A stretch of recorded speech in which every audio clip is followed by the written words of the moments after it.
आपली गाडी भरली होती बेंगलोरहून पुण्याला.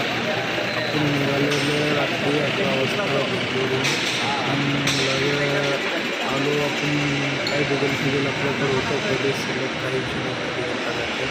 मास्टरला जेवढे पैसे टाकून घेतलं मग आपण निघालं आपल्या मार्गाला. मग समजा आपण निघाल्यानंतर मग आलं आपण चित्रदुर्गावरून मग डायरेक्ट आपण चित्रदुर्ग जाता संपल्यानंतर मग लगेच आपण आलो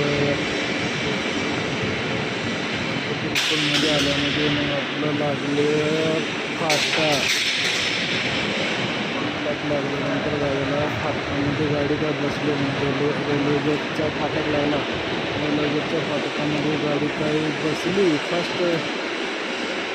फर्स्ट फाटकामधून पास झाली आणि दुसऱ्या फाटकामध्ये अडकली.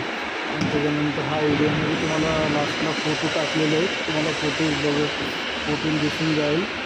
आणि तो प्रकारे मग आला आपण आल्यानंतर मग फाटक पासमध्ये अडकले. फाटकामधून अडकल्यानंतर पेटी फुटल्यानंतर मग परत विषय काय झाला. तास 2 तास गाडी फाटकामध्ये अडकली. त्या गाडी अडकल्यानंतर मग आपण तिथून गाडी काढली. कसं हवा सोडली गाडी काढली. पेटी घासत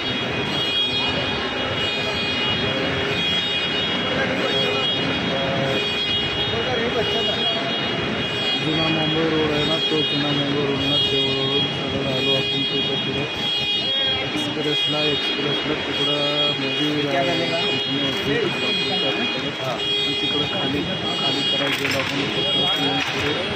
आपली गाडी फाटकामध्ये अडकली. त्याच्यासाठी आपल्या पेटी फुटल्यानंतर कंपनीला मला मशीन डायनेस करून आणलं होतं.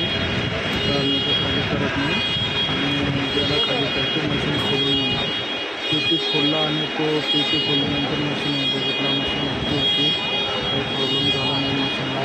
आणि तो परत मला ठीक आहे काय झालं नाही मशीनला मी खाली करून देतो मला. आणि तुम्हाला व्हिडिओमध्ये टाकलेलं आहे. व्हिडिओमध्ये तुम्हाला दिसेल फोटो रेल्वे गेटमध्ये जसं अडकलती गाडी त्या प्रकारे पेटी फुटली होती. तुम्हाला व्हिडिओमध्ये समजून जाईल हा व्हिडिओ बघितल्यावर. आणि पेटी लेफ्ट साईडला फुटल्यामुळे हा तो पेटी खाली केला नाही. एक दिवस थांबू केला नंतर दुसऱ्या दिवशी खाली केला. हा तुम्हाला व्हिडिओमध्ये बघून जाईल. व्हिडिओ पूर्ण बघा आणि शेअर करा, फॉलो करा.